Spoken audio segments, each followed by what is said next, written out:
जय गणेश। श्री शिवाय नमस्तुभ्यम।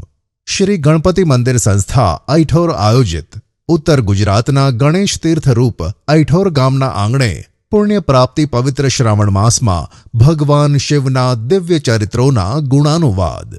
श्री शिव कथा कथा वक्ता श्री पंकजभाई जोशी, विसनगरवाड़ा, MA BEd संस्कृत, ऋषि कुमार, सोला भागवत विद्यापीठ। कथा तारीख 5/8/2025 थी 11/8/2025। कथा समय बपोरे 2:30 थी 7 તેમજ લાઈવ પ્રસારણનો સમય તારીખ 6/8/2025 થી તારીખ 8/8/2025 સુધી સવારે 8:30 થી 12:30 વાગ્યા સુધી તેમજ તારીખ 8/8/2025 થી તારીખ 11/8/2025 સુધી બપોરે 3:30 થી 7:30 સુધી લાઈવ પ્રસારણ રહેશે। કથા સ્થળ શ્રી ગણપતિ મંદિર ऐठोर, તાલુકો ઊંઝા। સમગ્ર કથા મહોત્સવનું લાઈવ પ્રસારણ નિહાળો શાસ્ત્રી પંકજભાઈ જોશી YouTube ચેનલ તેમજ ભારતના ધર્મપ્રેમી લોકોની લોકપ્રિય ચેનલ વાલમ TV ચેનલ પર।